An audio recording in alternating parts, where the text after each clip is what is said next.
လူများစုကတော့ပကြီးဆွဲရင်လက်တစ်ဖက်ထဲကိုပဲအသုံးပြုပြီးရေးဆွဲကြတာများပါတယ်ဒီမျိုးသမီးကတော့လက်နဲ့ခြေထောက်တွေကိုပါအသုံးပြုပြီးတော့တပြိုင်တည်းပုံတူရွေးဆွဲနိုင်ပါတယ်သူကတော့ရာဂျာဆနာလို့ခေါ်တဲ့နယ်သာလန်နိုင်ငံပုံတူပကြီးပညာရှင်တွေဦးပဲဖြစ်ပါတယ်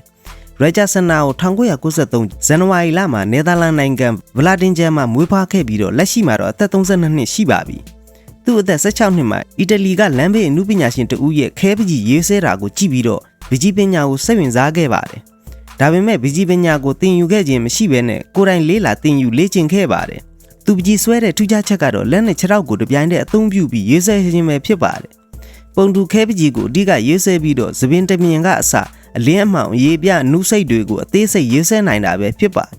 သူ့ရဲ့လက်ရတွေကလည်းဓာတ်ပုံနဲ့မကွာခြားနာပဲ hyper realistic လို့ပုံတူတွေပဲဖြစ်ပါတယ်ပညာရှင်တွေရဲ့ဆေးစစ်ချက်တွေအရသူ့ရဲ့ညာဘက်အုံနှောက်နဲ့ဘက်ဘက်အုံနှောက်ကတမန်လူတွေထက်သုံးဆပိုမှုချိတ်ဆက်နိုင်တယ်လို့တွေ့ရှိခဲ့ပါတယ်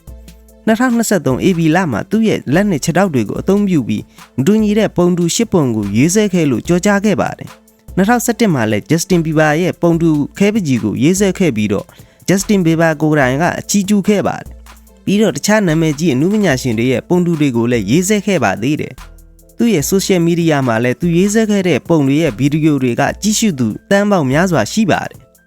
ရာဂျာဆနာဟာအမှုပညာနယ်ပယ်မှာလည်းစုများစွာရရှိထားပြီးတော့နိုင်ငံတကာပကြီးပြပွဲတွေမှာလည်းပါဝင်ပြသခဲ့ပါတယ်သူ့ရဲ့ပကြီးကားတွေကလည်းအရန်ဈေးကြီးပြီးတော့တပုံယူရို6000နဲ့1000ကျပ်ဖြစ်ရောင်းချလျက်ရှိပါတယ်